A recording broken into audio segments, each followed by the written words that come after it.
Assalamualaikum warahmatullahi wabarakatuh. Kami dari kelompok 1 akan menjelaskan tentang sistem pemilihan handphone menggunakan metode AHP. Dalam pengerjaan tugas ini, kami menggunakan atau mengambil data dari fonoapi.com, yaitu data handphone Samsung yang selalu up to date.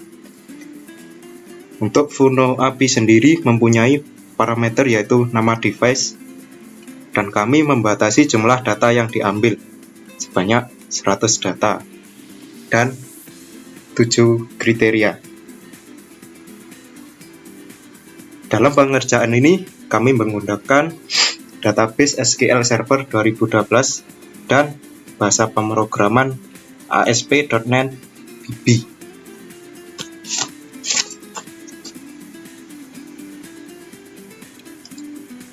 Berikut ini adalah tabel yang diperlukan dalam pembuatan sistem, yaitu tabel HP dan tabel ranking untuk perankingan. Ya, sebelumnya yang perlu digarisbawahi yaitu dalam penentuan bobot, kami menggunakan rumus yang telah diajarkan di perkuliahan. Dan hasilnya CR-nya 4 sekian atau lebih dari 10%. Kami juga telah mencoba melakukan penentuan bobot menggunakan perhitungan dari referensi yang lain yang kami dapat dari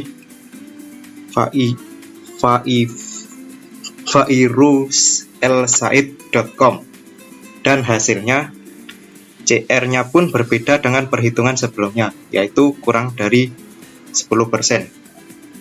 Jadi perhitungan nilai preferensinya pada aplikasi kami mungkin menunjukkan angka yang tidak wajar atau melebihi perhitungan nilai preferensi yang seharusnya.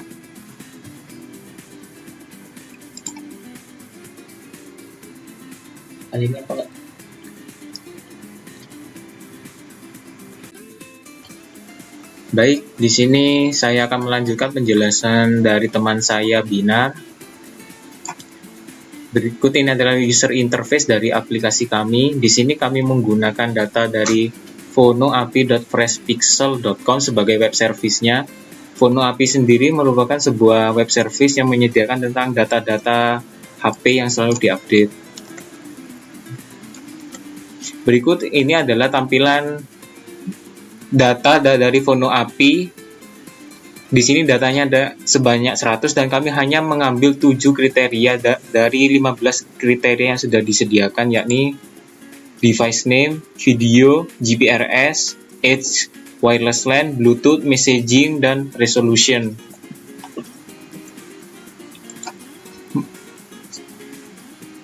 Menu data asli merupakan menu yang menampilkan data asli yang berasal dari fonoapi.com tanpa ada perubahan sedikit pun.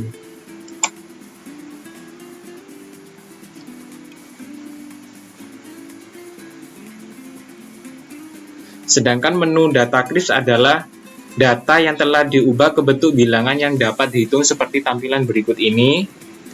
Dan yang selanjutnya,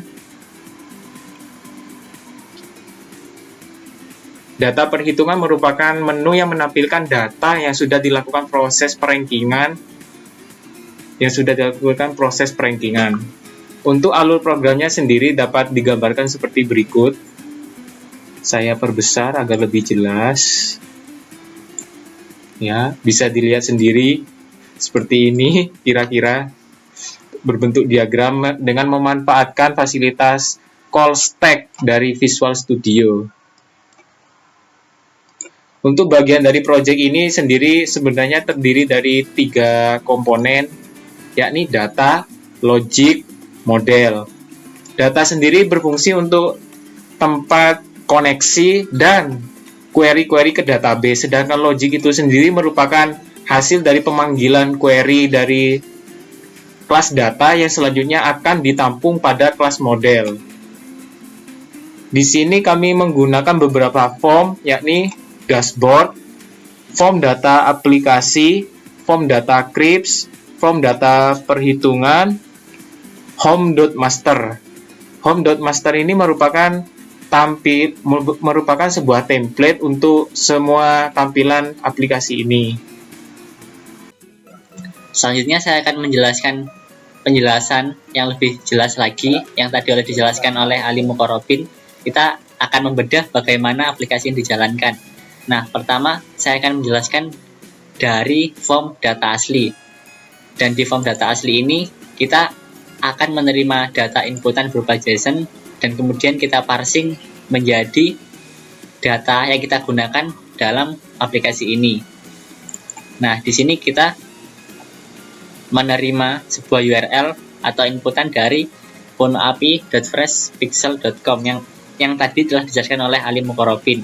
Nah, di sini kita menggunakan library dari Newton JSON.link, yaitu adalah library yang kita gunakan untuk memparsing data ke dalam variabel. Nah, yang pertama di sini ini kita menginisiasi kolom dari data yang kita gunakan sebagai inputan. Nah, dan selanjutnya kita memproses data tadi yang kita terima ke dalam beberapa variabel yang telah kita definisikan, seperti device name, DPRS, ada edge, dan juga video, dan juga bulan, ada Bluetooth, messaging, resolution. Nah, setelah itu data tadi akan kita count berdasarkan data yang kita terima tadi, yaitu 100 jumlahnya. Dan kemudian saya akan menjelaskan bagaimana pengklasifikasian dari data yang diterima, yaitu ada di form data crypts. Dan di data crypts ini kita mengklasifikasikan bagaimana pengelompokan dari aplikasi data-data yang kita terima tadi, yaitu seperti video. Apabila string dari video tadi yaitu no, kita akan memberikan nilai 0. Dan juga apabila yes, maka kita akan memberikan nilai 100. Dan juga selanjutnya seperti ada seperti resolusi, kita mengklasifikasikan bagaimana ukuran dari handphone tadi, yaitu apabila ukurannya kecil atau sedang, kita memberikan nilai 1 atau 50.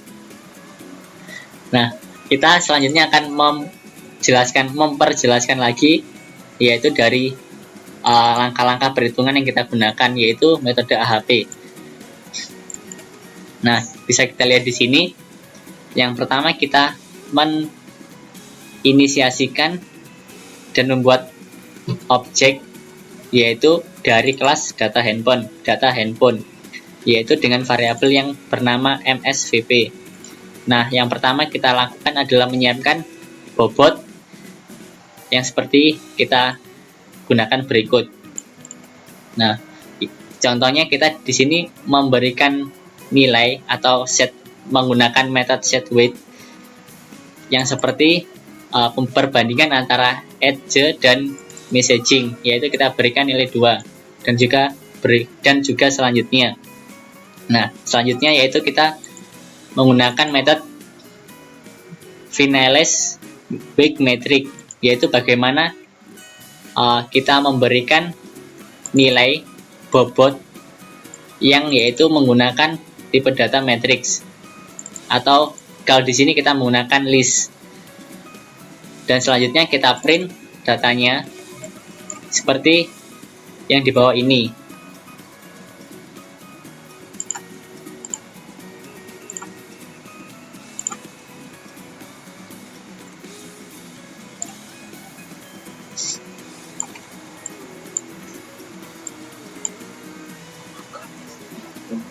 Nah, kita bisa melihat banyaknya data yang kami gunakan. Nah, seperti yang sudah saya tampilkan tadi.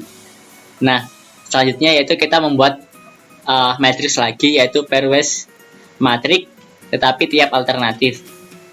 Nah, karena alternatif kita tadi ada 7 yang sudah dijelaskan oleh rekan-rekan saya tadi. Selanjutnya, nah di sini adalah metode untuk generate alternatif dari tiap pairwise matrix. Nah, menggunakan metode ini. Selanjutnya, nah ini untuk mengisikan nilai-nilai dari metrik pairwise tadi. Selanjutnya kita print yang sudah saya tampilkan tadi. Berikutnya yaitu, nah di sini kami menggunakan truncate untuk yang ada nilai di database tadi supaya datanya dihilangkan terlebih dahulu sebelum penerimaan data baru. Nah, untuk yang terakhir kita menggunakan metode generate overall composite weight. Nah, di sini kita untuk bagaimana nilai terakhir yaitu untuk perankingan.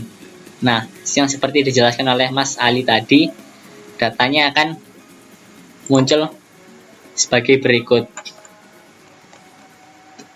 Nah, terus yang selanjutnya adalah memberikan grid view yang kita gunakan tadi sebagai tabel. Itu kita generate dan kemudian kita binding. Itu tadi adalah sekian penjelasan dari saya dan juga sebagai penutup dari penjelasan aplikasi yang kami gunakan. Dan itu adalah terakhir kata buat saya, dan juga saya ucapkan terima kasih buat Pak Yopi untuk 1 semester ini telah membimbing kami dan juga memberikan nilai manfaat yang sangat banyak. Dan kami tutup. Assalamualaikum warahmatullahi wabarakatuh.